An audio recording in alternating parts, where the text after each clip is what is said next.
이게 우리 고전 시간을 한번 읽어볼 거예요. 고전 시간을 한번 봅시다.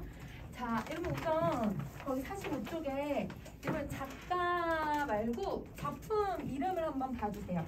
작품 이름이 뭐라고 되어 있냐면 일동장류가 이렇게 되어 있어. 그치? 근데 일동장류가는 현대시랑은 다르게 고전시가는 한자로 이름을 만드니까 이게 무슨 말인지 우리가 찾기가 사실 어려워요. 그래서 고전시가는 여러분 이제 작품 이름으로 보는 게 아니라 여러분 뭘 보냐면 우리 작가 이름을 가지고서 어떤 주제를 얘기하고 있는지 어떤 상황인지를 찾아줘야 될 것 같아요.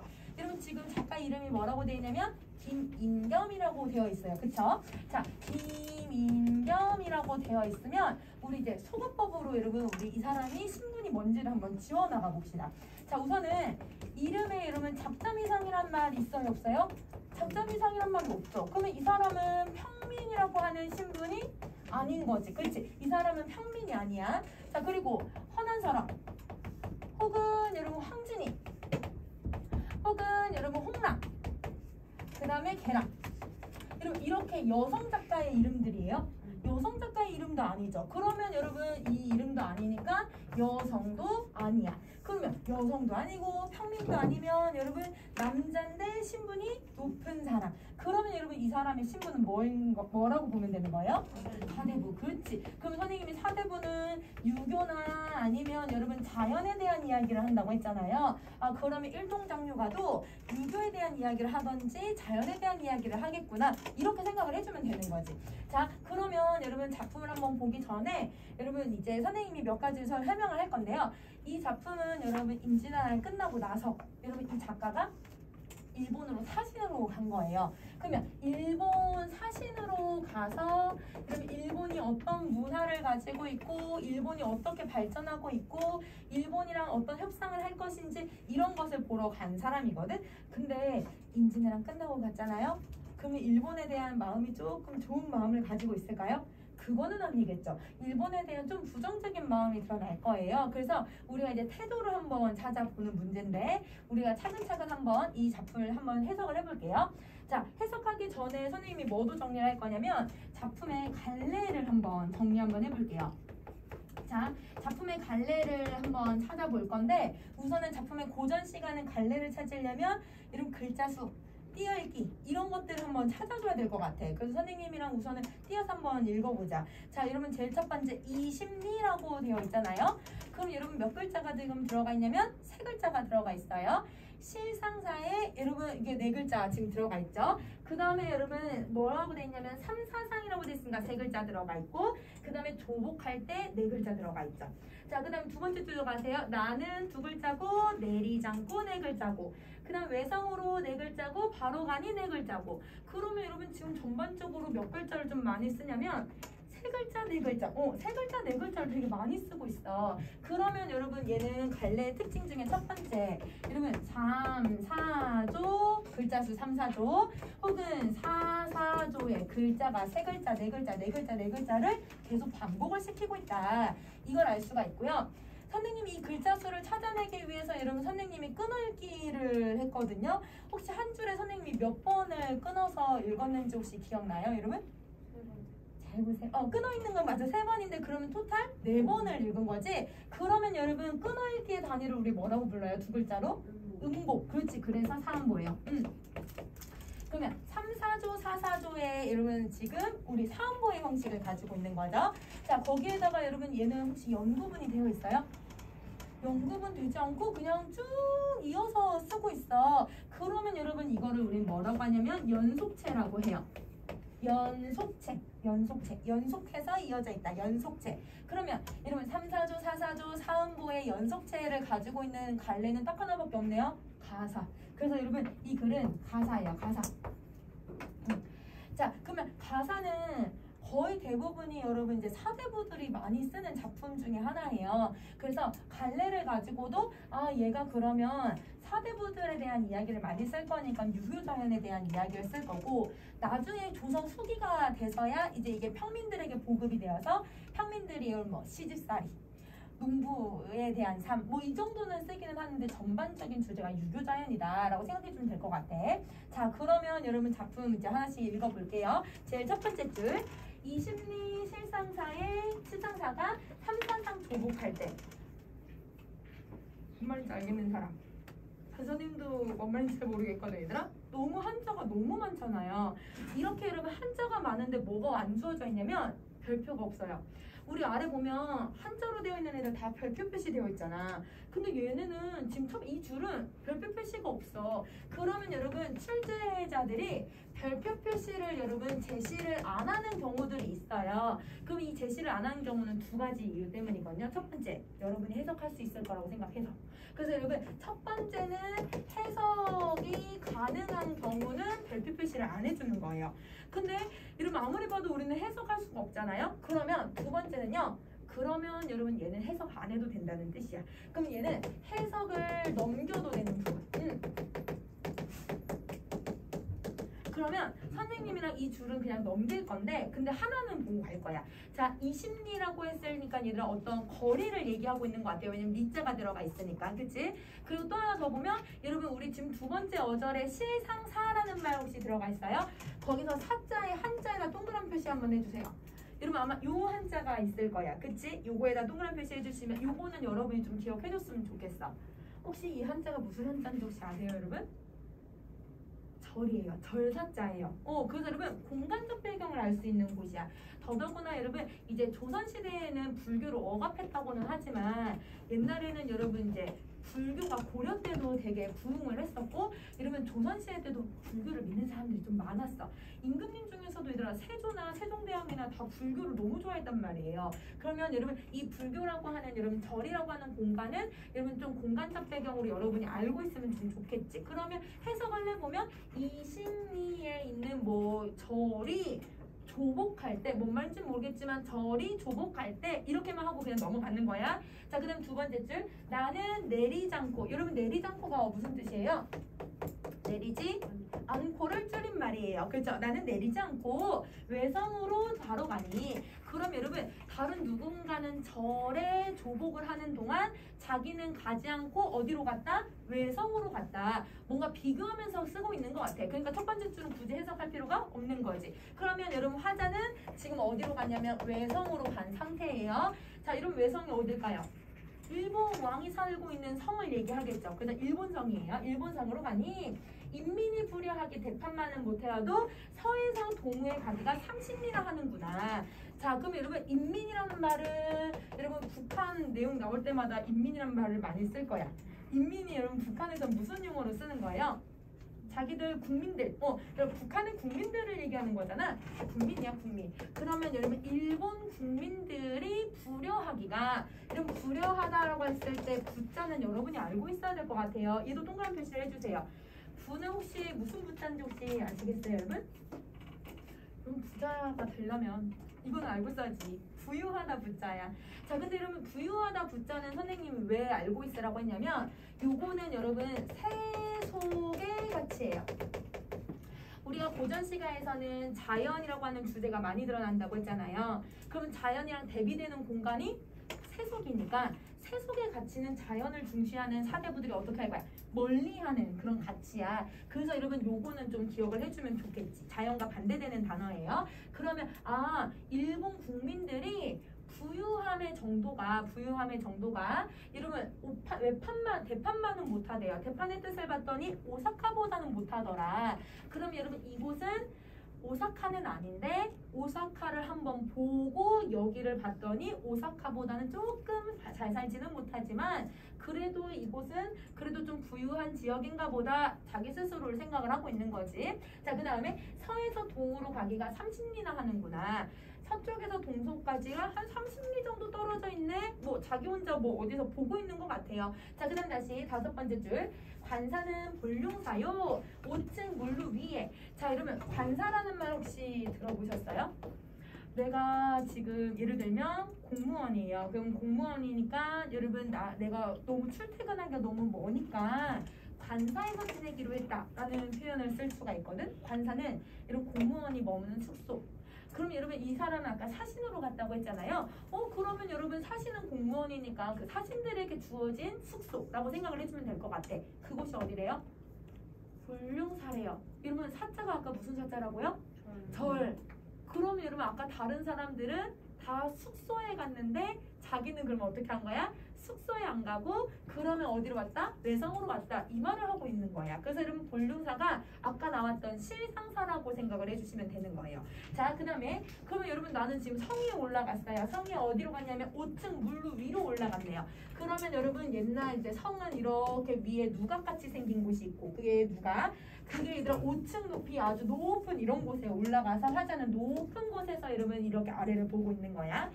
우리나라는 성이 높지가 않아요. 여러분 대부분 아무리 높아도 있지? 아무 대부분 1층으로 되어 있지, 단층으로 되어 있지. 근데 여러분 일본 성은요, 엄청 높아요. 그래서 여러분 기본 5층, 6층, 7층까지 계속 올라가요. 그러면 이 사람도 위에 올라가니까 이렇게 높은 건물은 처음인 거잖아.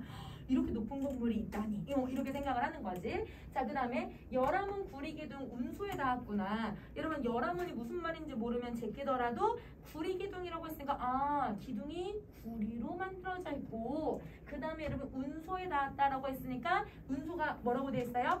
하늘, 그치? 하늘까지 닿았다. 그러면 와 이렇게 높다고?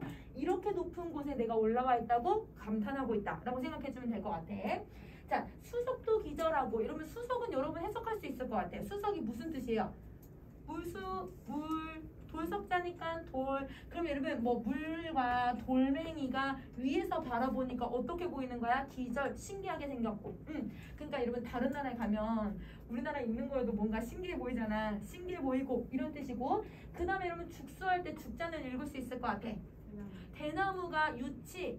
그 풍경이 극하구나. 그럼 여러분 이 성 주변에 대나무 밭이 이렇게 있나 봐요. 그걸 보고 와 풍경이 너무 예쁘다 이렇게 얘기를 하고 있는 거지. 자, 외나라 여러분 황제가 사는 데라서 사치가 측량이 없다. 그럼 여러분 여기는 황제가 살고 있는 곳이니까 일본 왕이 살고 있는 곳이니까 어떻다고 얘기를 하는 거예요? 사치스럽다. 그렇지. 그럼 여러분 사치스럽다고 하는 이 표현은 여러분 지금 화자가 긍정적인 평가를 하고 있는 걸까요? 아니요. 부정적인 평가를 하고 있어요. 풍경은 와 멋있다라고 하면서도 일본 사람들 사치스럽네 이렇게 비판을 하고 있는 거야. 자, 그 다음에 산형은 웅장하고 했을 때 여러분이 산형에서 산은 읽을 수 있을 것 같아요. 산형이 뭐예요? 그냥 산, 그치? 여기 이렇게 산의 모습들은 웅장하고 주변에 산이 이렇게 둘러싸여 있는 것 같아. 수세할 때 숫자는 읽을 수 있을 것 같아요. 물은 여러분 뭐라고 돼 있어요? 환포가 무슨 뜻이래요? 주변을 이렇게 돌아다니고. 그치? 그럼 여러분 아마 물 주변이 물이 이렇게 돌아다니는 것 같아. 우리나라는 그게 없거든? 여러분 성 근처에 이렇게 물감이 있진 않은데 일본이나 중국 성 옆에는 주변에 다 물이 흘러요. 그럼 작은 성도 여러분 숲로가 모두 둘러싸여 있어서 자객이 못 들어오게 이렇게 하고 얘네들도 여러분 이렇게 물가 주변에 강가에 성을 지어요. 그러면 여러분 외적들이나 외적들이 아니라 얘네가 외적이지. 자, 얘네들의 적이나 아니면 여러분 이렇게 침입자 자객이 못 들어오게 막아버리는 거야. 그러면 여러분 얘가 완전 천하의 요새 같은 모습을 가지고 있는 거잖아요. 그쵸? 그러면 다시 한번 또 가볼게요. 자, 그래서 옥약천리 얘들아 한자 나왔는데 뜻풀이 안 돼 있지. 이런 거 그냥 굳이 해석할 필요가 없는 거야. 그냥 넘어가고 이게 아깝고 애달프구나. 그럼 여러분 이런 풍경이 아깝고 애달프대. 왜 아깝다고 생각하는지 그 다음 문장을 가보자. 이리 좋은 천부금탕을 외놈의 기물이 되어 있어서 그럼 여러분 천부금탕이 뭐라고 되어 있어요? 천하의 요충지. 이런 좋은 요충지가 일본의 기물이 되고 있대. 근데 여러분 물자에다가 동그란 표시할까 얘들아? 물자가 나오면 물건. 그럼 여러분 이게 일본인의 물건이라니. 그러니까 여러분 이렇게 좋은 게 일본 거라니 이렇게 아쉬워하고 있는 거야. 그러니까 애달프고 아깝다 이런 표현을 하고 있는 거죠. 자, 그 다음에 침제칭왕하며 여러분 제왕이라고 하면 왕을 부르는다라는 뜻이겠지. 그 다음에 전자전손하면 여러분 자손을 전한다라는 뜻인데 여기 이렇게 좋은 땅에 일본 후예들이 이렇게 왕의 소리를 듣고 있고 일본 놈이 이렇게 자손들에게 이 땅을 물려준다는 사실이 너무 아깝다. 이렇게 얘기를 하고 있는 거야. 자, 그 다음 대신 개토 같은 비린류를 모두 다 소탕하고 개토시 개돼지라고 되어 있잖아요. 그러면 여러분 여기 개돼지가 누구냐면 이런 비린유 같대요. 근데 여러분 유가 무슨 말인지는 몰라도 여러분 지금 개돼지라고 칭할 게 누굴까요? 여기 살고 있는 애들이 누구예요? 일본, 그렇지. 일본인이나 일본 황제를 얘기하겠지. 그러면 여러분 이 유가 한자가 무슨 말인지 몰라도 아, 일본 사람들을 개돼지라고 표현하고 있구나. 그런 애들을 다 소탕한 뒤에 사찰리 60주 일본의 행정구역들을 조선 땅으로 만들어서 왕하, 여러분 왕하는 임금님, 우리 임금님의 교화를 얘기를 해요. 자, 여러분 아마 숙제를 하시면서 교화라는 말이 들어가 있었을 거예요. 이세고의 농부가에. 교화는 가르치다라는 뜻이에요. 그래서 여러분 가르쳐서 바르게 만들다 이런 뜻이거든. 그러면 일본인들이 왕의 은덕으로 얘들아 일본인들을 목욕을 시켜서 바르게 가르쳐서 예의국으로 만들고 싶다. 이렇게 얘기를 하고 있는 거야. 그러면 여러분 일본 사람들은 예의가 없다라고 생각을 하는 거고 왜냐면 우리나라 침범했잖아. 그치? 예의가 없으니까 우리 임금님이 얘네들을 소탕하고 얘네들을 없애가지고 얘네들에게 올바른 길로 가게끔 만들고 싶다. 이런 마음을 갖고 있는 거예요. 그러면 여러분 이 작품은 일본인에 대한 완전 반감이 엄청 심하다라고 생각을 하고 있는 거지. 자, 그러면 여러분 우리 기억부터 한번 봐보자. 기억은 외항을 받드는 외인들의 행위가 위선적이다. 근데 여러분 기억 위선적이라는 표현이 들어갔는데요. 위선적은 겉과 속이 다른 것을 얘기를 해요.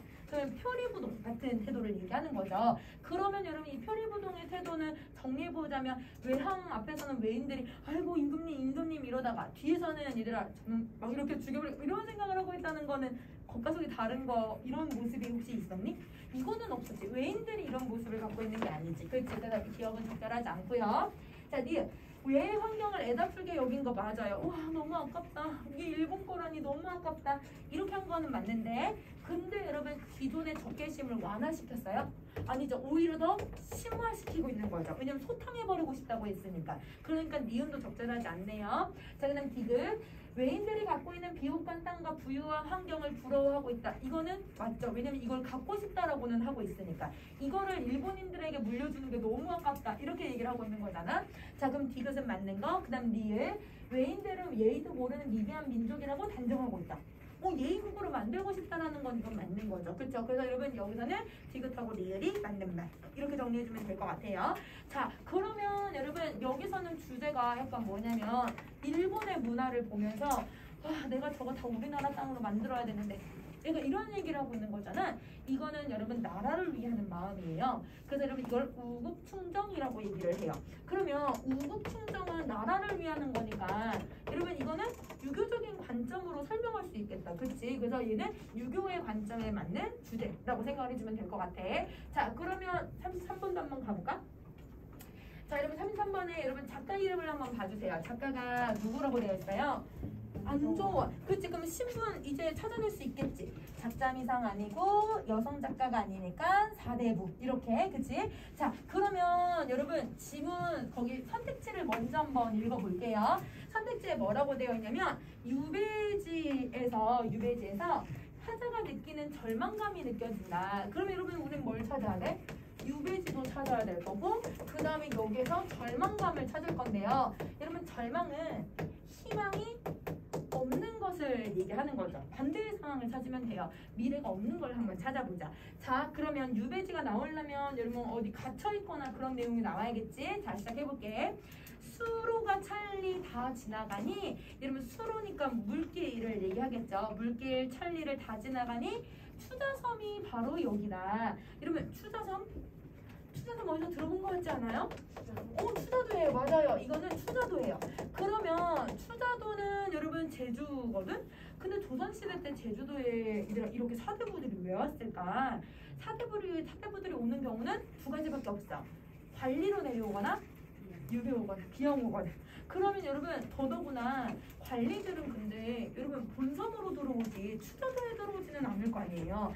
그러면 추자도는 유배지를 얘기하려고 하는 게 아닐까라고 생각을 하는데 단정은 짓지 마시고 요걸 어떻게 표현을 할 거냐면 대부분 여러분 이 유배 온 사람들이 좋아할까요? 싫어하겠죠. 이거에 대한 부정적인 태도가 있는지만 여러분이 확인을 해주시면 유배지가 맞는 것 같아요. 그렇죠? 자, 그 다음 다시 한번 가볼게요. 자, 도중, 섬 안으로 들어가니 적적하다, 태심하다, 너무 조용하다. 태심은 극심하다라는 뜻이야. 너무 조용하다. 사면으로 돌아보니 나를 알 사람이 누가 있겠는가? 보면 바다고 들리는 건 물소리라 벽해상전이 갈린 후에 모래가 모여서 섬이 되니 투자섬이 생길 때는 천작, 하늘이 만들어낸 지옥이나 다름없다. 그럼 여러분 부정적인 평가 있어요? 부정적인 평가가 있어요. 그러면 유배지라고 보셔도 돼요. 자, 그 다음 다시 할게요. 해수, 여러분 바닷물로 성을 싸고 구름산으로 문을 지어서 세상이 끊어져 있으니 인간이 아니다. 여러분 여기서 말하는 인간은요, 여러분 진짜 인간을 칭하는 게 아니라 고전 시가에서 인간은 인간 세상을 얘기하는 경우가 많아요. 인간 세상이 아니다. 인간이 살 수 있는 곳이 아니다. 이렇게 얘기를 해. 여러분 인간이 살 수 없다라고 하는 건 자기에게 이제 희망이 있다는 걸 얘기하는 걸까? 희망이 없다. 나 너무 살기 힘들다. 이렇게 얘기를 하고 있는 거지. 자, 그다음 세상에 그다음 풍도섬, 지옥섬이 어디니? 지옥이 여기야. 여러분 지옥과 같다라고 하는 건 여러분 지옥에 가면 더 이상 긍정적인 삶이나 미래가 없는 거잖아요. 그러면 여러분 여기서는 희망이 없다고 봐도 되는 거네. 그러면 얘는 동그라미가 되는 거지. 얘는 동그라미야. 자, 그럼 이제 여러분이 34번하고 35번을 하실 수 있을 것 같아요. 34, 35번은 얼른 한번 해보실래요?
우선은 여러분 여기도 작가 이름을 먼저 봐주세요. 작가 이름이 여러분 신문이 뭐예요? 서대부. 그치? 여러분 서대부예요. 근데 여러분 이 서대부가 지금 뭐에 대해서 얘기를 하냐면 여러분 작품 이름을 보시면 작품명이 농가예요. 농가. 그러면 이 농자가 무슨 이야기를 하려고 하는 건지 좀 예측할 수 있지 않을까? 여러분 농자가 무슨 농자일까요? 농사, 농촌. 그치? 그러면 자 이렇게 정리 한번 해보자. 사대부들이 농사를 소재로 여러분 글을 쓰는 경우가 있어요. 그러면 여러분 우리 저번 시간에 숙제에 있었던 이세보의 농부가도 그렇고 여러분 이 작품도 농가도 그렇고 사대부들이 농사를 소재로 이야기를 할 때는 크게 두 가지의 경우야. 어떻게 두 가지의 경우로 나눌 수 있냐면 자 여러분 고전 시간은 이렇게 주제들이 정형화되어 있어요. 그래서 여러분 얘가 이런 주제가 나오겠다라고 하는 것들이 나오면 거의 열은 다 맞추거든요. 그래서 여러분 이런 정형화되어 있는 틀들을 좀 기억을 해주세요. 첫 번째 뭐냐면 여러분 사대부들은 뭘 하는 사람들이냐면 임금님에게 여러분 뭘 하냐면 여러분 충성을 다해서 나라를 잘 만들 수 있게 보필하는 역할도 하지만 여러분 관직이 안 나간 사대부들도 있잖아. 그러면 여러분 얘네들은 마을 유지인으로서 마을에 무슨 일이 벌어지면 이 사람들이 해결을 해주거나 아니면 여러분 훈장님이 되어서 아이들을 가르쳐 주거나 뭐 이런 식으로 마을에 어떤 영향력이 있는 어른의 역할을 해요. 그러면 여러분 기본적으로 사대부들은 백성들에게 어떤 역할을 하냐면 가르치는 사람인 거예요. 그래서 여러분 백성들을 뭐 하려고 하는 목적이냐면 교화하기 위해서. 그래서 아까 선생님 교화라는 건 가르치기 위해서라는 뜻이었잖아요.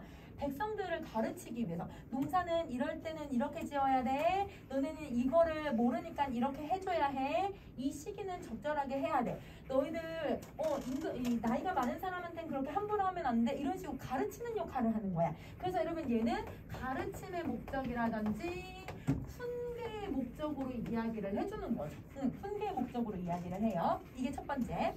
근데 이제 두 번째는 뭐가 있냐면 여러분 이제 임진왜란이 끝나고 나면 아마 역사 시간에 배웠을 거예요. 임진왜란이 끝나고 나면 신분제의 동요가 일어나서 이러면 양반들도 몰락하기 시작을 하고 이러면 이제 중인계층이었던 신흥 이러면 상인계층들이 엄청 부자가 돼서 이게 약간 왔다 갔다 신분제의 동요가 일어나잖아요.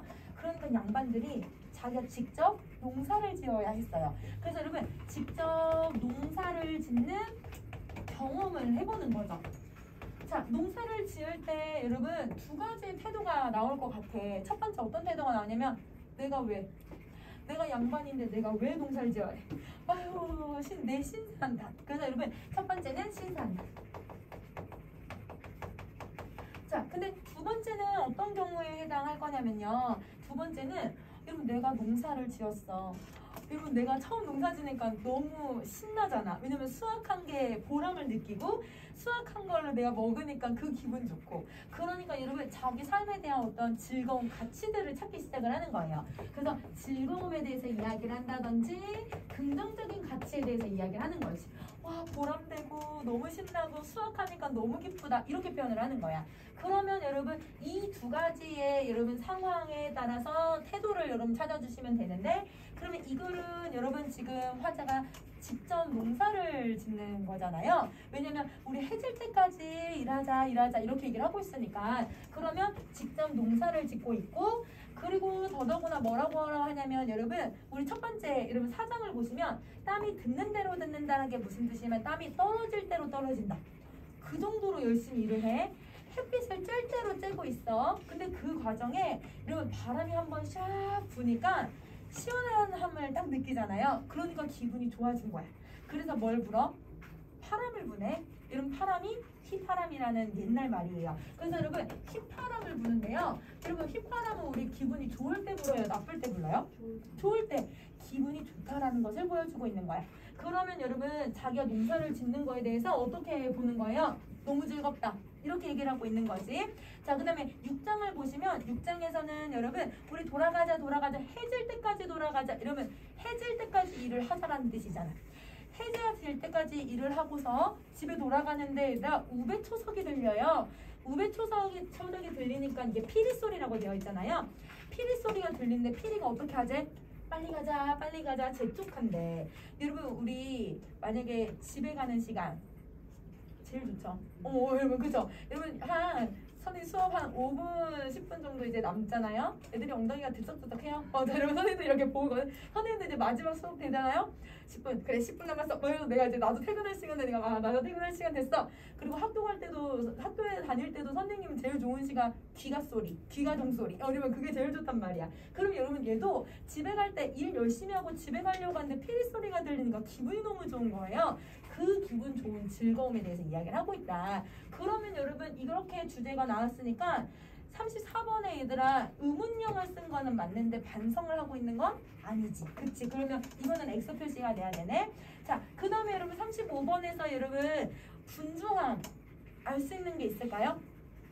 분주함은 땀이 어떻게 흘린다 얘들아? 땀이 떨어질 대로 떨어진대. 그 정도로 일을 열심히 한다는 거고. 그 다음에 여러분 또 여러분 6장에서 여러분 해가 질 때까지 일하자고 얘기하고 있잖아요. 이건 분주함. 근데 여러분 이 과정에서 여유로움을 드러낼 수 있는 단어 얘들아 딱 두 글자로 되어 있는 단어가 있거든. 여유로움을 알 수 있는 거? 누굴까요? 이러면서 또 여러분 좀 기분이 좋아지게 하끔 해주는 게 누구예요? 청풍이랑 또 하나 더 있어. 바람이에요. 맞아요. 이게 여유로움이에요. 그 사이에 대한 바람 한번 느끼고 그 사이에 휘파람을 불고 있다는 건 그 분주함에서도 여유로움을 느끼는 거지. 그러면 이거에 해당하는 근거 다 찾았으니까 그럼 얘는 맞는 말이 돼야 되겠네. 그래서 여러분 XO 라고 표시해 주시면 돼요. 자, 그러면 여러분 선생님이랑 요거를 이제 정리 한번 해볼 건데 뭘 해보냐면 여기 의문영음이라는 말이 나왔잖아요. 선생님이 의문형 어미에 대해서 좀 정리를 해볼 거예요. 그래서 여러분 좀 필기를 해야 될 거가 있어서 여러분 좀 지금 45쪽 아래 여러분 필기가 되셨으면 44쪽 아래 문제 아래 조금 바로 옆이니까 여기다가 칸 좀 있니? 거기다가 정리 한번 해보자. 자 여러분 뭘 정리해보냐면 의문형 어미를 한번 정리해볼게요. 자 의문형 어미를 정리해볼게. 자 여러분 의문형 어미는 지금 선생님이 예시를 한번 들어볼게요. 여러분 뭐 학교 갔다 왔니? 라고 하면 여러분 대답 어떤 대답이요? 네, 이걸 대답을 할 거고 학교 언제 끝났니? 라고 물어보면 언제 끝났니? 라고 물어보면 여러분이 각자 좀 다 다를 거야. 학교마다 다 다를 거야. 그치? 그런데 여러분 학교 끝나고 누구랑 같이 왔니? 여기 이렇게 물어봐도 여러분 다 다른 대답을 하겠죠. 근데 여러분 선생님이 지금 세 가지의 질문을 했는데 질문의 모두 끝에가 뭘로 끝났냐면 했니? 그러면 다 니로 끝났어요. 질문의 대답은 다 달라요. 다른데 얘들아 뭘 하고 있냐면 종결 어미는 다 똑같이 써요. 현대국어는 질문의 대답이 다 달라도 똑같이 사용을 해요. 근데 중세는 달랐어요. 질문의 대답에 따라서 다르게 쓰거든요. 자 어떻게 구분을 하냐면 설명의문문이라고 하는 애가 있어요. 자 설명의문문이라고 하는 애는 여러분 대답을 아까 선생님이 누구랑 같이 왔니? 언제 끝났니? 어디에서 끝나서 왔니? 뭐 이런 식으로 여러분 언제 어디서 누가 무엇을이라고 물어보면서 여러분에게 구체적인 대답을 요구하는 거예요. 그래서 여러분 얘는 답이 구체적인 대답을 요구를 하죠. 그러면 여러분 이렇게 구체적인 대답이 있는 이유는 선생님 아까 얘기했던 언제 어디서 누가 무엇을이라고 하는 육하원칙의 의문사가 여기에 들어가 있는 거예요. 자, 의문사가 들어가고 여러분 아까 선생님이 니로 이렇게 끝났는데 옛날에는 그렇게 끝나는 게 아니라 여러분 고, 뇨, 료, 오로 끝나는 거예요. 고, 뇨, 료, 오 이렇게. 그래서 누구랑 끝나서 왔는고 이런 식으로 옛날엔 질문을 했던 거야.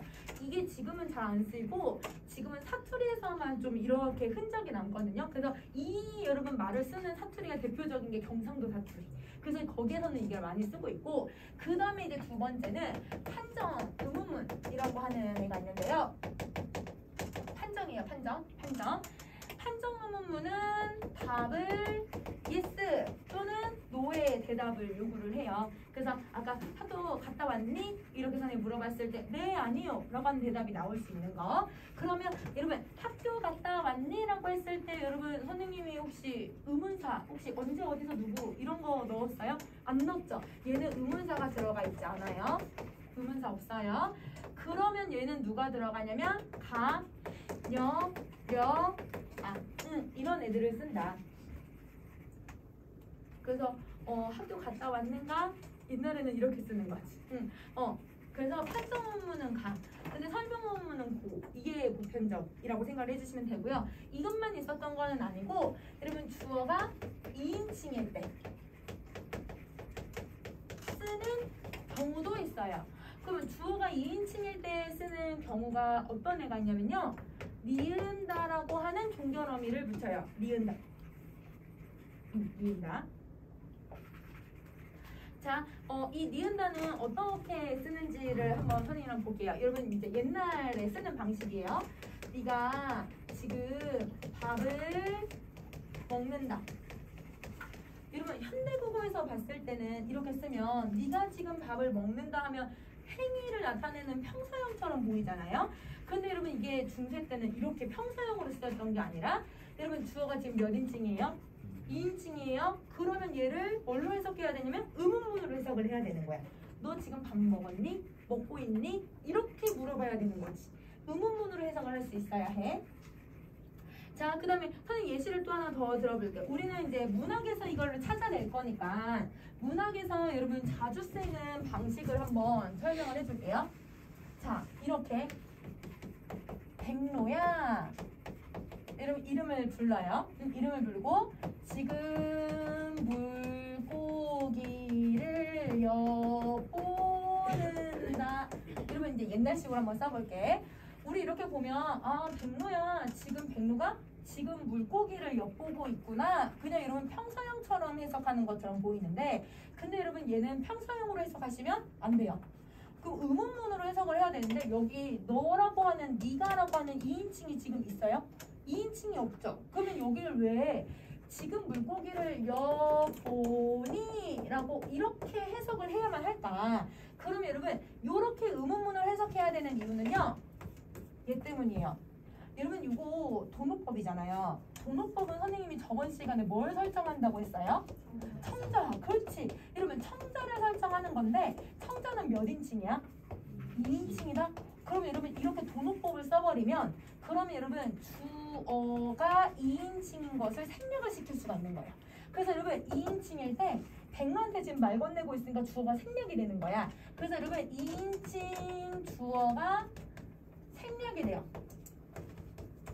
그 쉽게 말하면 네가라고 하는 말이 생략이 되고 있는 거지. 그러면 여러분 이게 생략이 되어도 그래도 여러분 주어가 2인칭인 거니까 그러니까 저기 있는 끝에 있는 애를 의문문으로 해석할 수 있어야 되는 거예요. 그래서 고전 시가에서 만약에 여러분 이렇게 이름을 부르고 종결어미가 니은다가 들어가 있으면 그러면 얘는 무조건 의문문으로 해석을 해줄 거. 그래야 여러분 이게 서리법인지 대화를 나누는 방식인지 아니면 나 혼자 얘기를 하고 있는 건지 문답법을 쓰고 있는지 이걸 찾아낼 수가 있거든. 그래서 종결어미를 항상 본다. 이렇게 생각을 해주면 될 것 같아. 그럼 다시 정리해보자.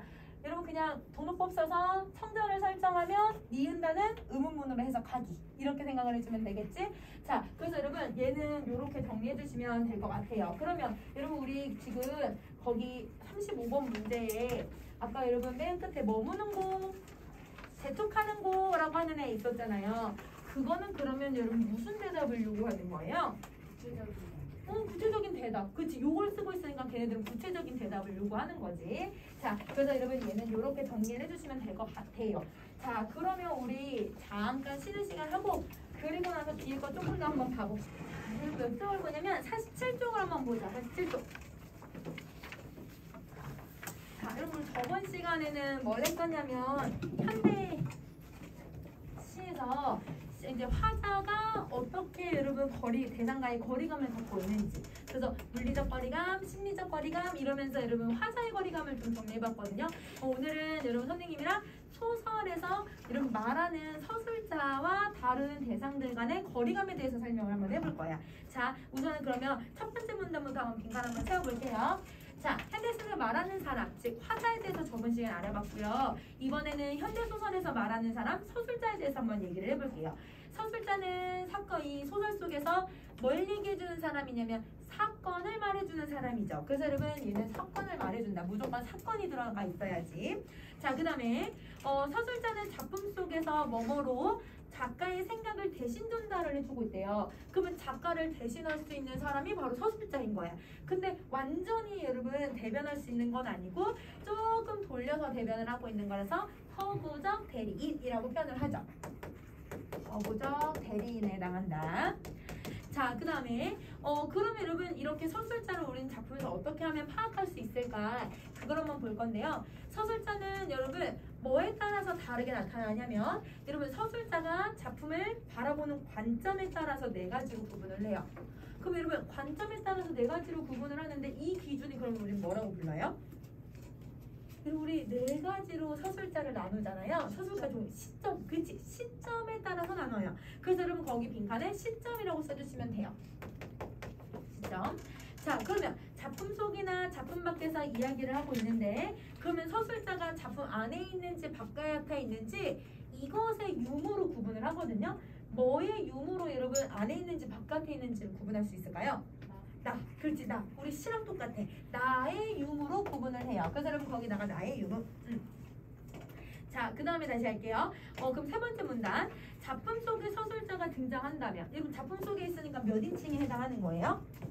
1인칭. 그렇지. 그러면 1인칭에 해당한다면 그러면 여러분 이게 1인칭이 주인공이 이야기를 하고 있는지 아니면 여러분 부수적인 인물이 얘기를 하고 있는지 이것을 기준으로 여러분 1인칭 시점은 나눌 수 있을 것 같아요. 그럼 1인칭 시점이 주인공이 얘기를 하고 있으면 주인공 시점일 것이고, 그 다음에 이런 부수적인 인물이 얘기하고 있으면 이거는 여러분 관찰자 시점이 되는 거겠죠. 그쵸?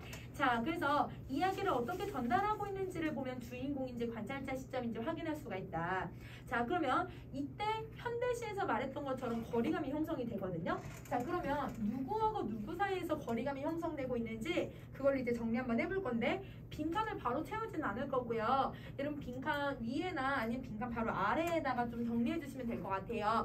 자, 세 번째 문단 위나 아래에다가 누구하고 누구 사이에서 거리감이 만들어지고 있는지를 세 가지로 한번 살펴볼게. 자, 거리감은 첫 번째 누구하고 누구 사이에서 만들어지냐면요, 서술자하고 인물 사이에서 거리감이 만들어져요. 서술자랑 인물. 그러면 여러분 거리감이라는 건 가깝고 멀고로 구분을 하는 거잖아요. 그러면 여러분 이 서술자와 인물의 거리감은 어떻게 형성이 되냐면, 서술자가 인물에 대한 어느 정도의 정보량을 가지고 있는지, 정보량을 가지고 계산을 하는 거예요.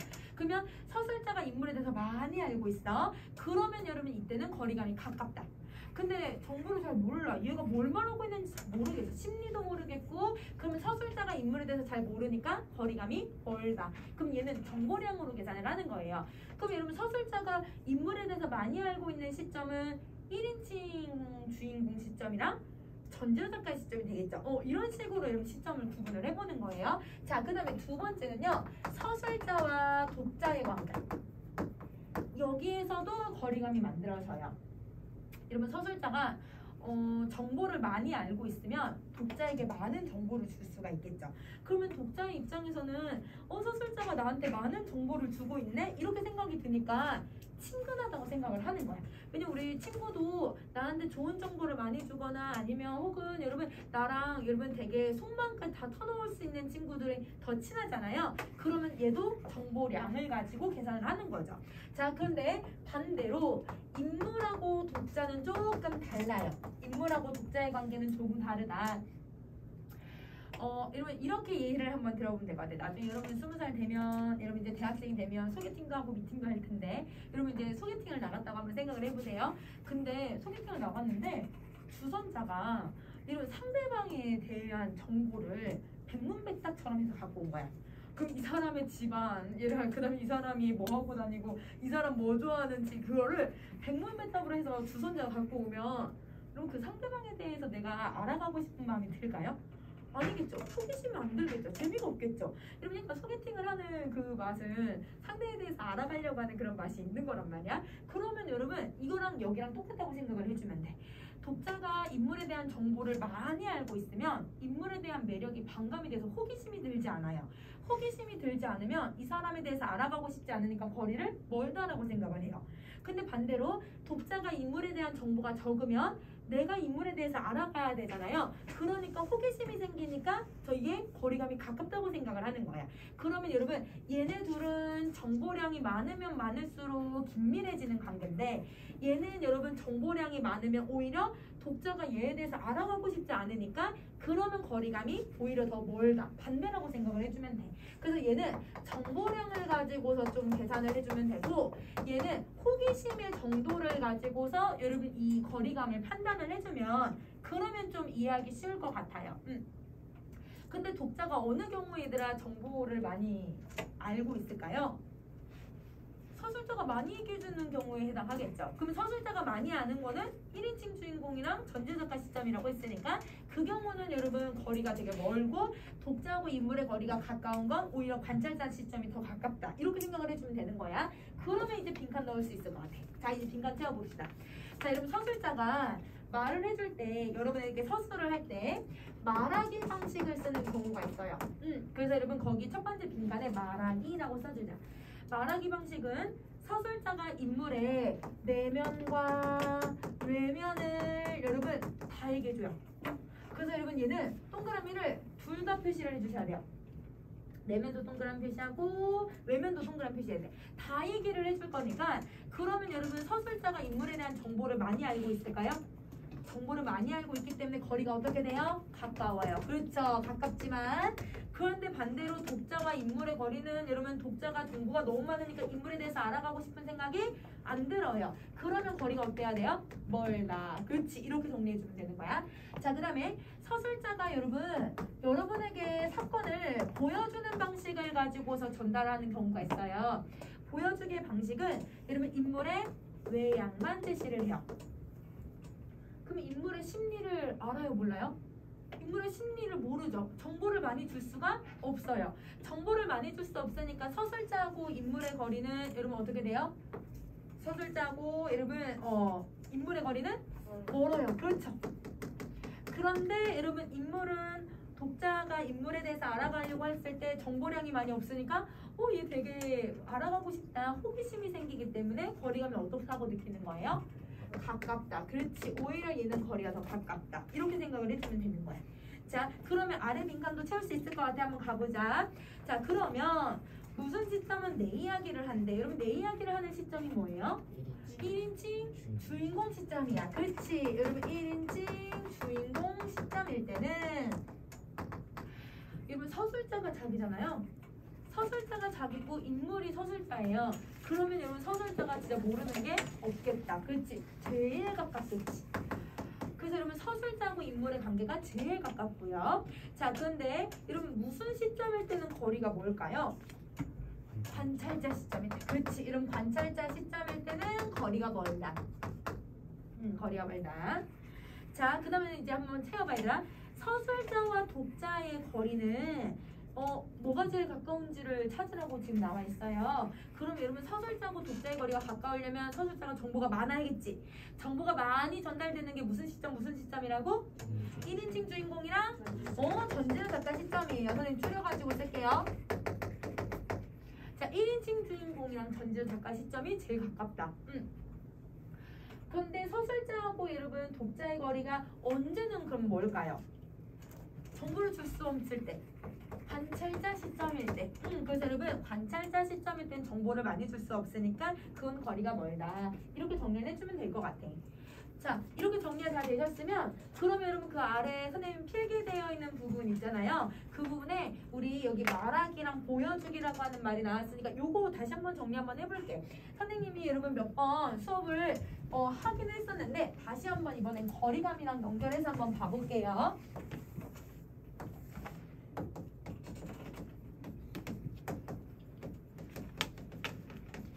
말하기랑 보여주기 이렇게 표로 한번 정리를 해보자. 그 아래다가. 자, 여러분 말하기라는 건 여러분 진짜 서술자가 사건을 전달하는 방식이에요. 그럼 어떻게 전달을 하냐면 설명해주는 방식이에요. 그래서 여러분 얘는 설명으로 이루어져 있고요. 설명. 근데 보여주기라고 하는 애는 여러분한테 진짜 이 사건에 대해서 보여주는 방식이야. 어떻게 보여주냐면 대화를 하는 걸 그대로 보여주고 인물의 행동을 그대로 보여줘요. 그래서 여기는 대화와 행동을 그대로 보여준다. 대화 행동을 그대로 보여준다. 그러면 여러분 얘는 서술자가 다 알고 있으니까 설명을 해주는 거잖아. 그러면 서술자하고 인물의 관계가 아까 어떻게 된다고? 거리감이 어떻게 느껴진다고? 가까워진다. 그렇지? 얘는 가깝다라고 정리할 수 있을 것 같고요. 자, 서술자하고 독자의 관계도 그럼 당연히 서술자가 다 알고 있으니까 거리가 가깝겠죠. 다 설명해 줄 거니까. 우리는 서술자에 대해서만 얘기하고 있으니까 요거 두 개만 정리할게.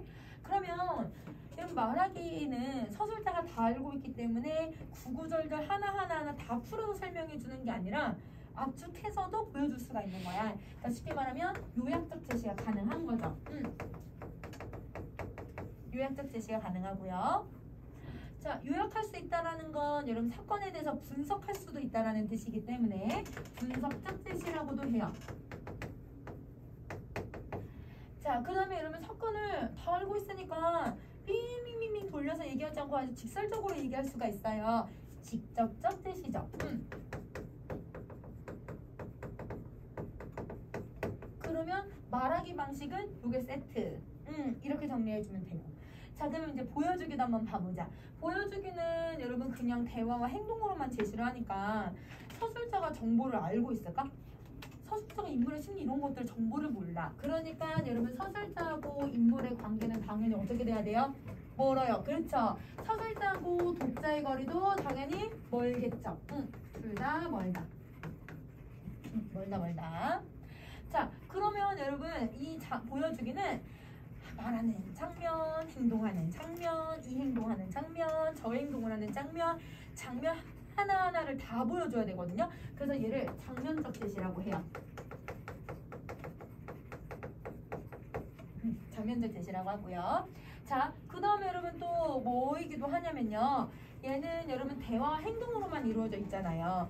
여러분 우리 소설, 시, 극, 수필 우리 1학기 때 배웠던 문학 갈래 4개 중에 대화 행동으로만 이루어져 있는 게 누구예요? 그렇지. 그래서 얘를 극적 제시라고 하지. 그래서 얘를 극적 제시라고 한다. 자, 그러면 여러분 얘는 잘 알지 못하니까 상황을 직접적으로 보여줄 수가 없고 서술자도 돌려서 설명을 해야 되잖아요. 그러면 여러분 돌려서 설명하는 게 반대말 간접적 제시. 그렇지. 이렇게 정리를 해주면 될 것 같아. 간접적 제시에 해당한다. 그러면 여러분 우리 뒤로 넘어가서 여러분 어디를 봐주시냐면 여러분 38번에 여러분 그 아래 빈칸 힌트 같은 것도 여러분 저기 나와 있는 내용들로 그대로 넣어서 여러분 빈칸 채워주시면 될 것 같거든요. 그래서 선생님은 39번 문제를 한번 볼게요. 자, 여러분 48쪽에 39번. 자, 39번에 여러분 우리 문제부터 한번 봐볼게요. 내화와 외화의 서술자를 달리하는 액자식 구성을 통해 주인공의 행적을 찾아야 한다. 그러면 여러분 이 선택지를 보시면 우리가 찾아야 되는 게 3가지거든요. 첫 번째 무슨 구성을 쓰고 있다? 액자식 구성. 그렇지. 액자식 구성이 쓰였는지를 찾아봐야 될 것 같고, 그 다음에 두 번째 액자식 구성에서도 뭐가 달라진대요? 서술자. 그렇지. 시점이 달라졌는지를 찾아야 될 것 같아. 그래서 여러분 시점에 변화가 있는지를 한번 찾아볼 거고요. 자, 그 다음에 여러분 또 뭘 찾으래요? 안에 내화에 주인공의 행적이 들어갔는지를 찾으래요. 주인공의 행적을 한번 찾아볼 거예요. 자, 그러면 여러분 액자식 구성이라는 건 이야기 안에 또 이야기가 이렇게 들어가 있으면 이거를 우리는 액자식 구성이라고 하잖아요. 그러면 액자식 구성은 이렇게 바깥에 테두리로 되어 있는 애를 우리는 뭐라고 부르는 거예요? 이걸 외화. 그렇지. 그 다음에 이렇게 안에 있는 걸 내화.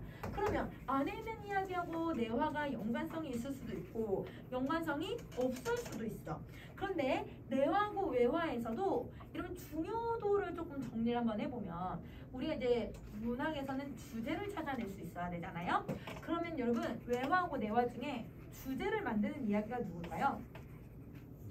내화예요. 안의 이야기예요. 중요하니까 이 안의 이야기를 넣어놓는 거예요. 그래서 여러분 이 내화가 바로 주제를 형성해요. 내화가 주제를 형성한다. 그러면 여러분 얘가 주제를 형성하고 있으니까 주인공이 바깥에 있어야 돼요? 안에 있어야 돼요? 안에 있어야 돼요. 맞아요. 그럼 주인공은 안에 있으니까 그러면 여러분 3번 주인공의 행적은 어디서 찾으셔야 되는 거예요? 내화에서 찾으셔야죠. 그래서 여러분 이거는 내화에서 찾을 거. 내화에서 찾을 거야. 자, 그리고 액자식 구성은 대부분 여러분 이거를 쓰는 이유가 뭐 때문이냐면 여러분 이야기의 신빙성을 좀 더 강조하기 위해서 얘를 써요.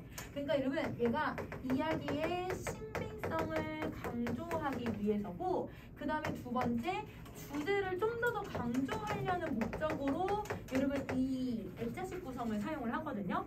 자, 왜 신빙성을 강조하냐면 액자식 구성의 거의 한 10의 7 정도가 여러분 약간 내가 어디서 들은 이야기인데 내가 어디서 봤는데 이런 식으로 시작을 해요.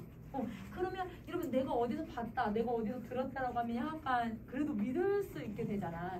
내가 막 헛된 이야기가 아니라 누구누구의 이야기인데 뭐 이런 식으로 시작을 하면 여러분 좀 믿을 수가 있잖아요. 이걸 강조하려고 하는 기법이에요. 그래서 여러분 이렇게 얘기를 할 때 뭐가 달라지는 경우가 많냐면 시점이 달라지는 경우가 많죠. 그래서 여러분 이런 경우에 시점의 변화가 일반적이에요. 그러면 진짜 근데 여러분 이게 액자식 구성인지만 여러분이 바로 찾아주시면 그러면 여러분 요게 시점이 달라졌구나. 그리고 여러분 현대소설에서 시점을 바꾸는 경우가 거의 많지 않으니까 그러면 여러분 시점이 달라지고 있으면 이거 액자식 구성이 있었나 보다 이렇게 생각해도 괜찮을 정도로 여러분 시점의 변화가 되게 흔하다. 그러면 여러분 여기서도 시점의 변화가 있는지 아니면 액자식 구성이 있는지 한번 찾아보도록 할게. 자, 한번 시작해보자. 자, 첫 번째, 그런 식으로 시읍까지 왔었습니다. 그때 가을이었지요. 여러분 근데 첫 번째 문장이 어떻게 되어 있냐면 요렇게 해서 여러분 선생님이 지금 대화의 일부를 가지고 왔잖아요. 근데 여러분 대화의 일부를 통해서 지금 뭐라고 얘기하고 있냐면 그땐 가을이었어요. 그때 시읍에서 이런 일이 있었어요 라고 해서 여러분 과거에 대한 이야기를 지금 해주고 있는 것 같아요. 근데 그러면 과거에 대한 이야기를 지금 대화로 나누고 있는 이 지금 말하는 시점은 언제를 얘기하는 걸까요?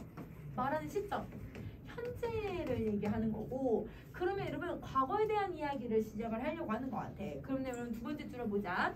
시읍에서 어느 날 밤. 여러분 분명 여기 시읍이 과거고 가을이 과거에 대한 이야기를 하겠다고 했는데 여러분 여기서 시읍에서 이렇게 시작을 한다? 그러면 여러분 두 번째 줄부터는 현재에 대한 이야기가 아니라 과거가 나오지 않을까? 이렇게 우리가 추측할 수 있을 것 같아. 근데 좀 더 정확해지려면 뭘 하면 될까요? 가을이라고 하는 시간이 여기 만약에 나오면 그럼 이건 진짜 과거에 대한 이야기라는 걸 빼봐. 이거는 그냥 고정시켜서 해석해도 되는 거지. 그치? 자, 한번 가보자. 시읍에서 어느 날 밤 눈이 줄에서 내려와 보니 그쯤 그에게 꽃다발이 하나 와 있었다. 꽃다발이래야 그쯤 사내나 들의 지천으로 표현한 들국화 몇 종이를 꺾어다 종이 리본으로 묶은 것이지만 여기까지. 여러분 들국화. 여러분 국화 언제 펴요? 가을에 펴요. 여러분 국화는 무조건 가을이에요. 고전 시가에서도 우리 국화는 가을이자 지조절기 이렇게 얘기했었잖아. 가을을 알려주는 계절적 시어야. 그러면 여러분 국화라는 말을 통해서 가을이라는 걸 알 수 있으니까 이거 그냥 진짜 옛날 이야기가 맞는 거네. 과거로 돌아온 거네. 그치? 자, 그 다음 다시 할게요. 자, 워낙 처음 있는 일이라 부처님 같은 운도 약간 호기심이 돌았다. 꽃다발을 가져온 건 소녀끼를 갓 벗은 여자라고 했다. 그럼 여러분 운이는 남잔가 봐.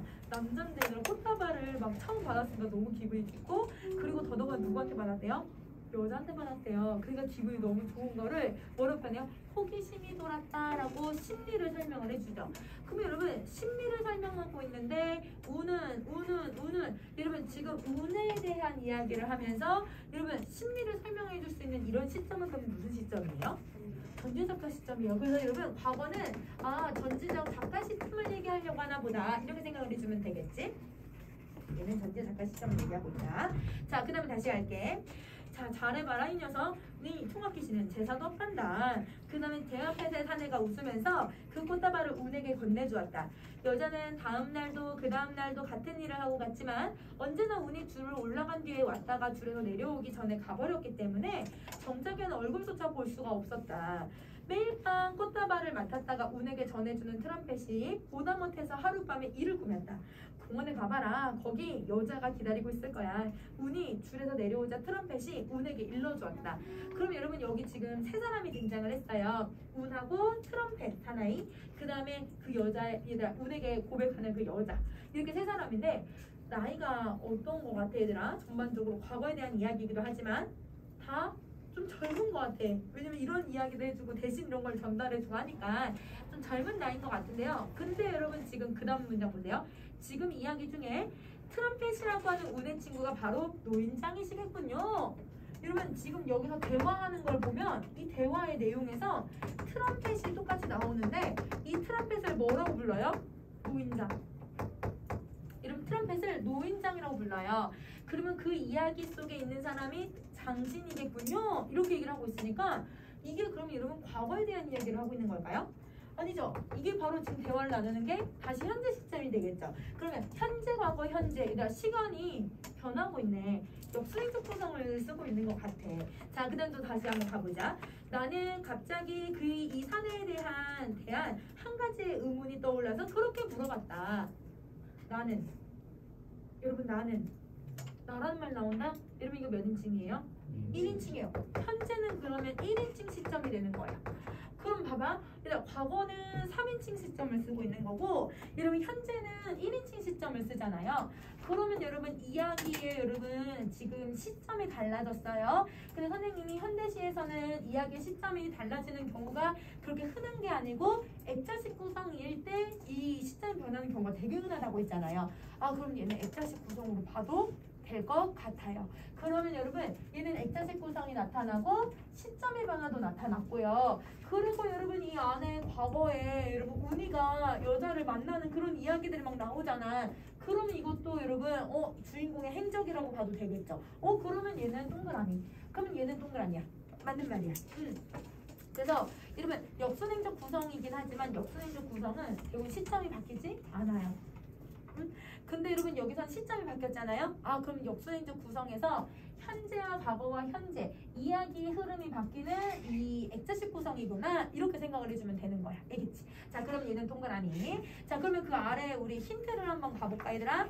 자 액자식 구성이란 이야기 속에 다른 이야기를 삽입하고 전개하는 방식인데 외부 이야기 속에 내부 이야기가 들어가 있는데 대개 이 두 이야기는 뭐가 다르다고요?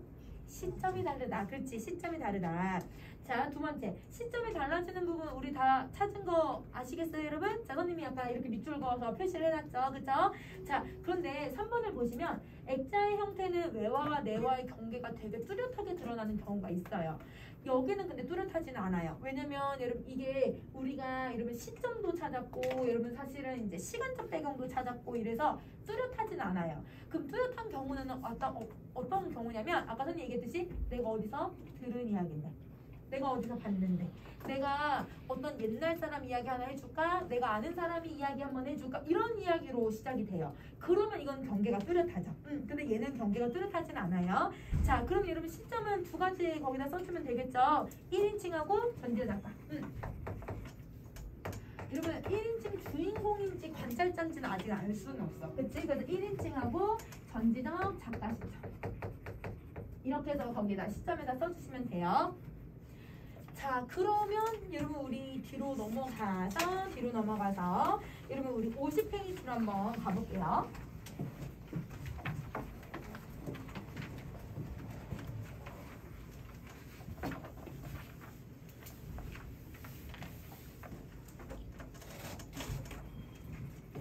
자 50페이지에 여러분 우리 뭘 정리해보냐면 이번에는 서술자에 대해서 나왔으니까 서술자의 개입에 대해서 한번 정리 한번 쭉 해볼게요.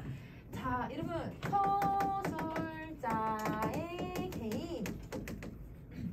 서술자의 개입은 이렇게 생각해 주시면 돼요.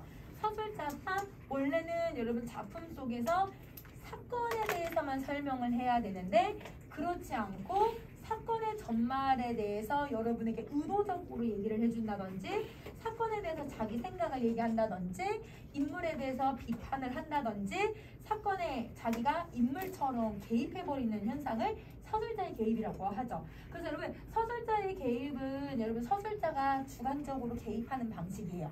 그래서 여러분 거기 아래 필기에다가 먼저 정리를 하고 그리고 나서 빈칸을 채워버릴까? 자 거기 필기에다 정리를 합시다. 여러분 얘는요 다 알아야 정설을 얘기하든 비판을 하든 아니면 사건의 전말을 얘기하든 어떤 행동을 할 수가 있잖아요. 그래서 전지적 작가 시점일 때 얘가 나타나야 돼요. 자 그리고 서술자의 개입은 여러분 우리 무슨 소설에서 많이 쓰인다고 했냐면 고전 소설에서 많이 쓰여요. 왜냐면 고전 소설은 무조건 전지적 작가 시점이니까. 그래서 이게 많이 쓰이고요. 그 다음에 세 번째 여러분 서술자가 개입을 하려면 서술자가 말하는 부분에서 나타나야 되잖아요. 그러면 인물들의 대화에서 여러분 이게 나타날 수 있을까요? 그건 아니겠죠. 그러면 여러분 얘는 인물들의 대화에서는 절대 나타날 수가 없어요. 그러면 어디에서만 나타날 수가 있냐면 서술자가 설명하는 부분에서만. 그래서 여러분 얘는 서술자의 설명에서만 나타날 수 있다. 자, 그 다음에 네 번째 종결어미로 한번 생각을 해볼게요. 왜냐면 옛날에는 말하는 말투가 우리랑 지금 조금 다르니까 옛날 말투로 한번 보면 여러분 어떤 표현이 들어가냐면 우리 아까 의문형 어미 했잖아요. 의문형 어미를 넣는 거예요. 그래서 뭐뭐 하리요 아니면 뭐뭐인가 뭐뭐한고 해서 여러분 이런 식으로 의문형 어미를 넣어서 서리법을 만들어 버리는 경우죠. 그러면 여러분 서리법을 만들면 어떤 식으로 표기를 하냐면 누가 봐도 얘들아 영웅 소설은 영웅이 너무 뛰어난 거 알겠어. 그런데 여러분 영웅이 칼 한 번 휘두르면 뭐 100명씩 죽어. 칼 한 얘들아 10번 휘두르면 거기 있는 사람 다 죽을 수 있어. 그런데 여러분 뭐라고 표현하냐면 누가 봐도 얘가 무적이잖아요. 근데 여러분 뭐라고 표현을 하냐면 누가 감히 누가 감히 대적하리요? 라고 이렇게 질문을 해버려요. 그러면 여러분 서술자가 누가 감히 대적할 수 있겠니? 라고 질문을 했지만 답이 이미 정해진 거 아니야 얘들아? 대적할 사람이 아무도 없다. 여러분 자기 생각을 서리법을 통해서 그냥 제시를 하는 거예요. 그러면 여러분 그런 의문형 어미를 여러분이 찾아주시면 되죠. 자, 그 다음에 두 번째는 추측을 하는 건데 추측은 뭐뭐하 걷다, 그렇겠다, 아니면 뭐뭐 하렸다, 이런 식으로 하렸다, 이런 식으로 표현을 하는 거야. 아니면 이러면 자기 감정 드러내는 거니까 뭐뭐 하도다, 슬프도다, 안타깝도다, 이런 식으로 감정을 표현을 하는 거죠. 자, 그 다음에 여러분 아까 선생님 뭐뭐 하리오, 뭐뭐 하보소, 이런 여러분 말을 건네는 방식들을 사용을 하면 그러면 서술자의 개입이 될 가능성이 있죠. 그러면 이렇게 정리를 했으니까 우리 빈칸 한번 정리 한번 해볼까요? 개념을 정리 한번 해볼게요. 자, 빈칸 세 번째 문단. 서술자가 단순히 이야기 전달만 하는 게 아니라 작품 속 상황에 적극적으로 개입하는 방식을 얘기를 해요. 그래서 거기에 적극적으로 개입한다. 적극적으로 개입을 한다. 자, 그래서 작품 속의 상황에 대한 자신의 주관적인 평가가 들어가요.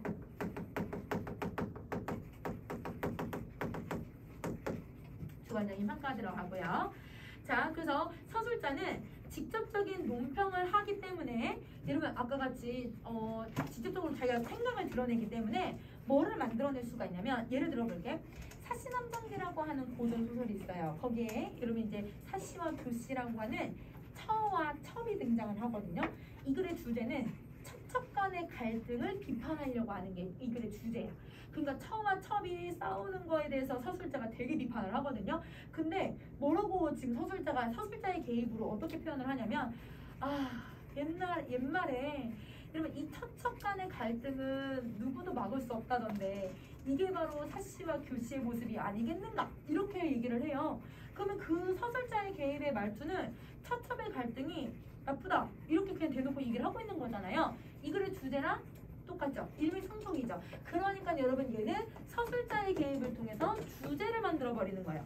칸이 좀 작긴 한데 거기다 주제라고 써주세요. 주제를 만들기도 하고요. 그 다음에 독자의 이해를 도와주는 거예요. 얘를 대적할 사람이 없구나. 얘는 지금 이러겠구나. 추측을 하니까 이런 상황이겠구나. 이런 것들을 우리가 알 수 있게 해주는 거야. 자, 그리고 인물이나 사건에 대해서 인물의 말이나 생각이 아닌 다른 목소리가 작품에 들어가는지를 확인할 수가 있는데 그게 바로 아까 선생님이 얘기했던 서리적 의문이 들어갔는지, 즉 서리법이 쓰였는지, 추측이 들어갔는지, 이러면 아까 선생님 추측이 뭐뭐 걷다 렸다 이런 애들이라고 했었죠. 그 다음에 자기의 감정을 드러내는 감탄이 들어가는지, 감탄, 뭐뭐 도다, 혹은 여러분 마음속에 가지고 있던 심증, 이러면 심증은 마음속에서만 증거로 삼는 거잖아. 마음속에 생각을 제시한다. 이런 생각을 해주면 될 것 같아. 이런 애들이 들어가 있다 라고 생각해 주시면 돼요. 그러면 우리 여러분 문제를 한번 풀어볼게요. 어딜 보냐면 51쪽에 43번 얼른 한번 해보실래요? 43번.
얘들아 우선 선생님을 한번 봐보자. 여러분 거기 맨 앞에 원수가 몇 주 5대라고 했잖아요. 근데 여러분 이 말은 뭐예요? 원수라고 하는 사람이 물어보기를 이라는 뜻이야. 그러면 여러분 뒤에 나온 여기 A 부분 있죠? 원수가 말하는 부분이네요. 따옴표가 없지만 원수가 말하는 대화 부분에 해당해요.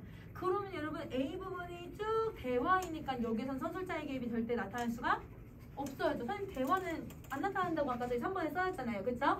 근데 여러분 B를 보시면 B 바로 앞에 향하옵다가 그 다음에 여러분 B 두문동으로 갔습니다 라고 얘기를 해요. 그러면 이 말도 여러분 계속 원수가 말하는 장면이죠.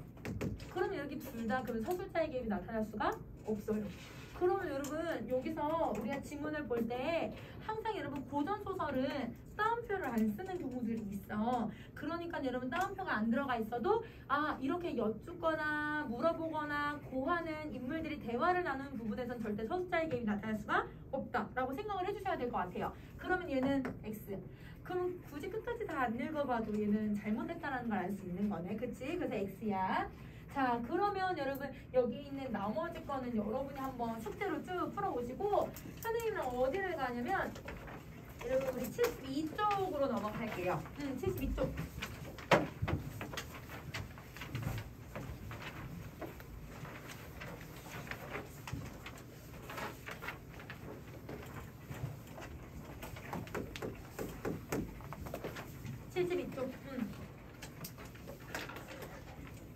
보자. 지금은 여러분이 모의고사를 풀면 문항 문제를 15문제를 풀고 있거든요. 근데 이제 고3이 되면 1, 2학년 때까지는 15문제인데 고3이 되면 문항 문제가 17문제가 돼요. 문학이 17문제. 그러면 2문제가 더 늘어나는 거잖아요. 문학이. 그러면 여러분 여기서 이제 서술상의 특징, 표현상의 특징이 여러분 지금 한 2문제에서 3문제 정도로 늘어나요. 그러면 이게 2점짜리인데 이거를 틀리면 너무 아까워. 왜냐면 우리가 표현법 조금만 공부를 하고 얘를 찾는 원리만 이해를 하면 금방 풀 수 있는 내용이란 말이야. 낯선 지문이 나오더라도. 그래서 요 세 문제는 다 맞고 들어가야 되는데 간혹 틀리는 경우들이 있어요. 그런 경우는 내가 이 개념에 대해서 완전히 숙지가 안 돼 있거나 아니면 여러분 이거를 찾는 원리를 모를 수도 있는 거기도 해. 그래서 선생님이랑 표현법을 쭉 마지막 다시 한번 쭉 정리 한번 해볼 건데 그 전에 표현법이 뭐가 있는지 종류를 오늘 한번 쭉 정리하고 그 다음에 여러분 숙제로 여러분이 형식과 예시를 보면서 그걸 찾아오시면 선생님이랑 지문에서 하나하나 찾는 연습 원리를 설명을 해줄게요. 그러면 우선은 오늘 선생님이랑 여기 쭉 개념어들을 쭉 쓸 건데 여러분은 뭘 해주시냐면 개념어를 선생님이랑 같이 쓰면서 그것만 쓰지 마시고 선생님이 계속 질문을 할 거예요. 이게 무슨 표현법일까? 라고 하는 어떤 그 표현법의 특징 아니면 찾는 원리 이걸 설명할 거거든. 여러분이 마음속으로 대답해도 좋으니까 대답을 했을 때 내가 이걸 선뜻 대답이 잘 안 나오거나 이게 뭐지? 이거는 처음 들어보는 건데 아니면 내가 잘 모르겠다라고 하는 애들은 개념어를 쓰시고 그 개념에다 밑줄 그으세요. 그럼 예를 들면 선생님이 되풀이 되는 게 뭐니? 하면 반복법이요 라고 했는데 반복법을 잘 몰랐다. 그러면 여러분 반복법이라 쓰시고 밑줄 그으세요. 그러면 그 내가 알고 있는 거 모르고 있는 거를 좀 구분을 하시면 내가 알고 있는 거는 그대로 냅두고 모르는 것만 공부를 하면 되잖아. 그러면 이게 얘들아 메타 인지를 활용하면서 공부하는 거니까 내가 알고 있는 거 모르는 것부터 정확하게 연습하는 거. 그래서 여러분 이렇게 해서 한번 나눠볼 거야. 자, 이 표현법은 선생님이 크게 지금 4개로 나눠놨죠. 이러면 비유법, 강조법, 변화법, 그 다음에 뭐 나눴어요? 그 외. 이렇게 4가지로 나눠놨어요. 자, 그러면 제일 먼저 비유법부터 한번 시작을 해봅시다. 이런 비유법은요. 무조건 원관념과 보조관념의 관계로 나타나죠. 그래서 원관념을 보조관념에 빗대어서 표현하는 방식이에요. 그러면 보조관념하고 이 원관념을 아주 직접적인 관계로 연결을 시켜서 여러분 이 보조관념만 봐도 원관념이 무엇인지를 바로 떠올릴 수 있게 해주는 표현법이 뭐예요?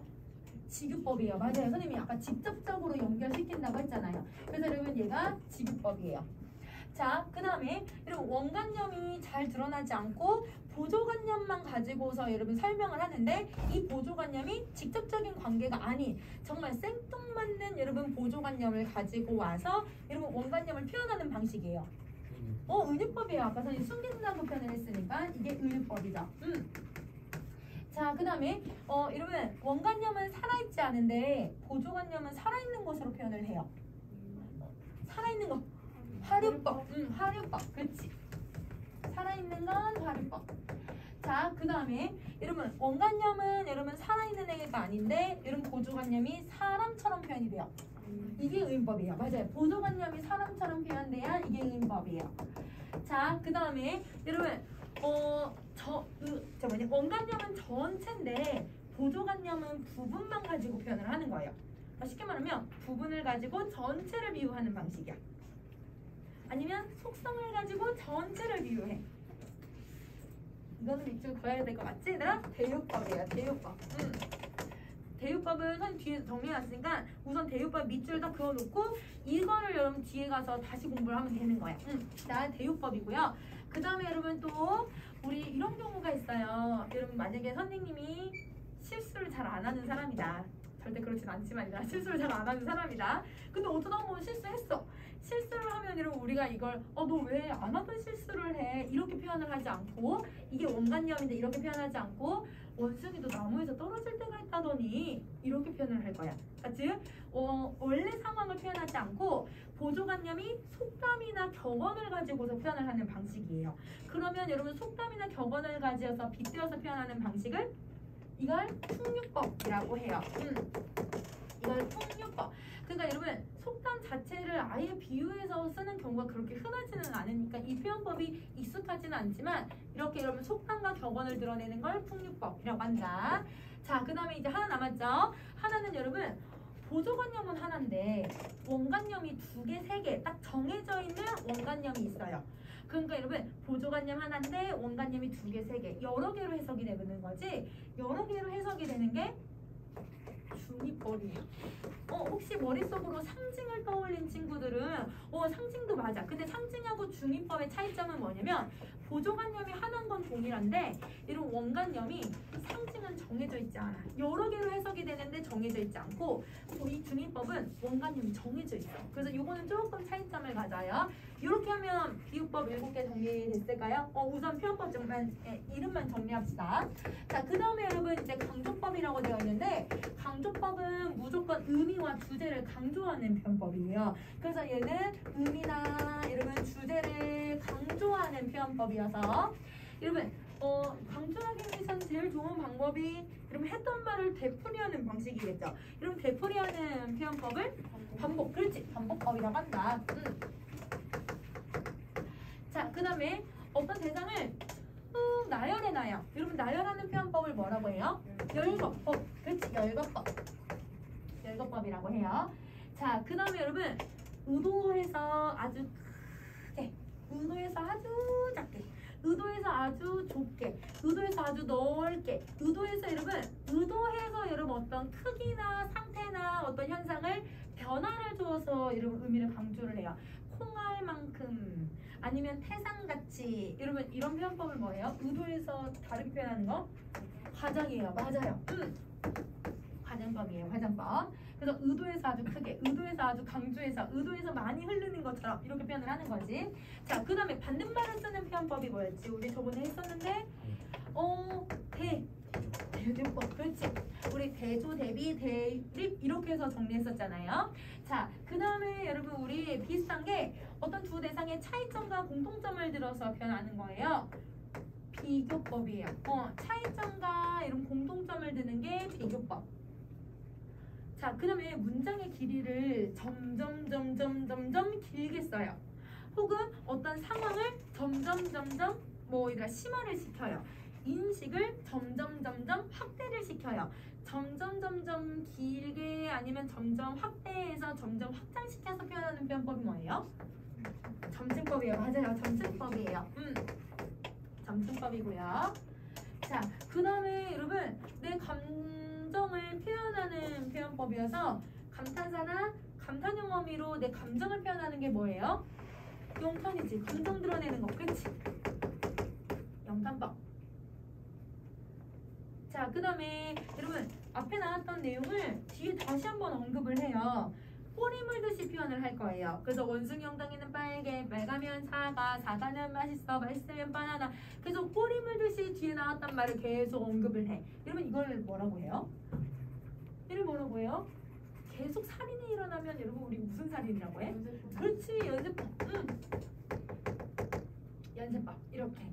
그러면 요 8개는 무조건 그러면 특징이 뭐냐면 얘네들의 기능은 모두 다 의미, 주제, 강조 이렇게 되는 거야. 자, 그 다음에 여러분 우리 이제 세 번째 여러분 변화법으로 한번 갈게요. 변화법은 의도에서 문장의 구조나 문장 순서를 바꿔버리는 거예요. 자, 원래는 우리 아까 선생님이 그 서술자에 개입할 때 아무도 대적할 사람이 없다 라고 하는 평서형을 의도에서 누가 감히 대적하리요? 라고 해서 질문의 형식으로 바꿨어요. 질문의 형식으로 바꾸는 걸 뭐라고 해요? 서리법. 그렇지. 서리법이 되고요. 서리법. 이런 문장 순서를 이렇게 바꾸는 경우도 있잖아요. 그게 뭐예요? 도치. 그치. 이러면 유사한 문장 구조를 반복해요. 대구법. 그렇지. 유사한 문장 구조. 의도해서 여러분 문장 구조를 비슷하게 만들어버리는 거지. 자, 그 다음에 또 어떤 경우도 있냐면 와, 여기 너무 아름답다. 여기 나는 여기가 무릉도원이라고 생각이 든다. 이러면 자기의 어떤 감정이잖아요. 이거를 이 평서문을 어떻게 표현을 해버리냐면 무릉도원이 어디니? 나는 여기라고 생각하는데. 지 혼자 질문하고 지 혼자 답해. 뭘 하고 있는 거야? 문답법을 쓰는 거지. 그래서 여러분 원래는 평서문으로 써도 되는 걸 의도해서 문답법으로 쓰는 거예요. 자, 그 다음에 나는 밥을 먹는다 라고 하는 평서문을 나는 밥을 점점점점점 이렇게 써요. 그러면 문장에 얘들아 뒤에 있는 여러분 서술어를 의도적으로 그냥 빼버렸잖아요. 문장 성분을 빼버리는 걸 생략법이라고 해요. 그러면 여러분 좀 더 여운이 더 강해지겠죠. 자, 그 다음에 혹은 여러분 내가 그 사람은 이렇게 말했어 라고 해서 간접 인용을 써도 되는 걸 여러분 이렇게 따옴표를 써가지고 의도해서 직접 인용처럼 쓰는 경우에요. 다른 사람이 한 말을 가지고 오는 거 인용법을 쓸 수 있죠. 인용법. 자, 그 다음에 여러분 내가 원래 여러분 우리 아까 선생님이 의문형 할 때 백로야 이름을 부르고 그 다음에 너 지금 물고기 잡아먹니? 이렇게 질문 형식으로 만들었잖아요. 사실은 여러분 백로가 물고기를 잡아먹는다 라고 하는 평서문을 일부러 그렇게 바꾼 거지. 근데 그걸 하기 위해서 백로한테 어떻게 하냐면 백로야 이름을 부른다? 여러분 이름을 부르는 표현법이 뭐예요? 도노법이에요. 그렇죠. 도노법도 여기 들어가야 돼요.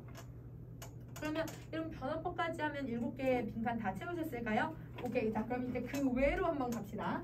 여러분 그 외에는 여러분 사실 이것만 있는 거는 아니에요. 그래서 그 외에는 또 다른 애들이 많지만 그래도 우리가 좀 많이 쓰는 거를 조금 정리 한번 해볼게. 자, 그 외에 여러분 모순이 들어가 있는 표현법을 뭐라고 해요? 모순, 역설법. 그치? 역설법.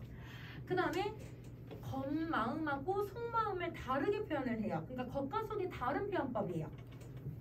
속마음하고 겉마음을 반대로 표현을 해요.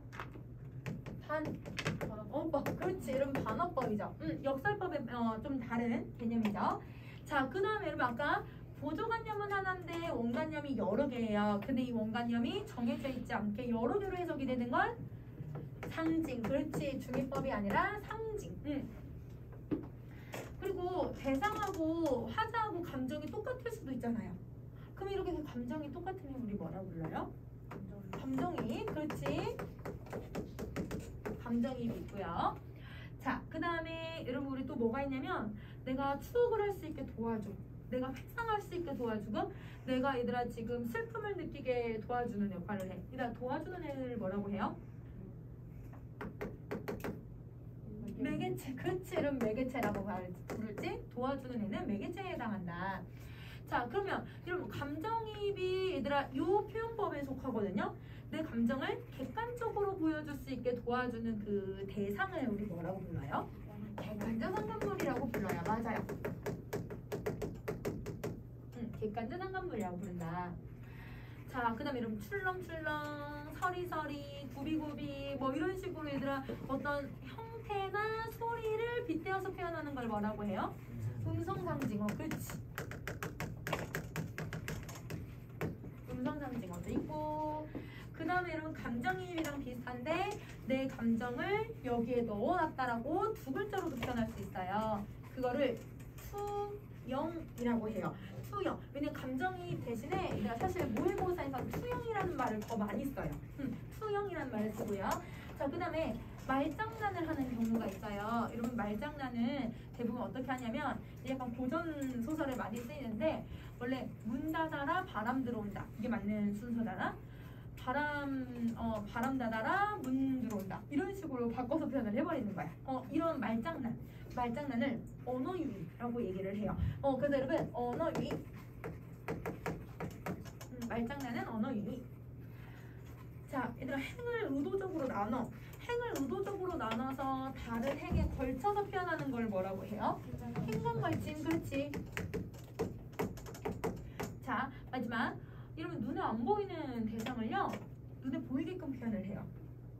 눈에 안 보이는 관념적인 생각들을 눈에 보이게끔 표현을 해. 추상적 관념의 구체화. 그렇지. 근데 여러분 사실 이거 말고도 표현법은 엄청 많죠.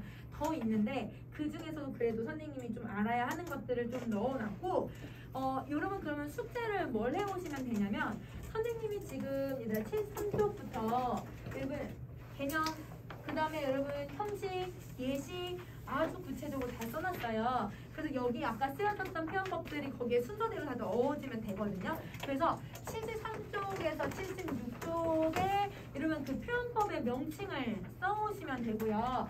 그 다음에 43쪽부터 우리 저번 시간에 했던 거에서 43쪽에서부터 53쪽까지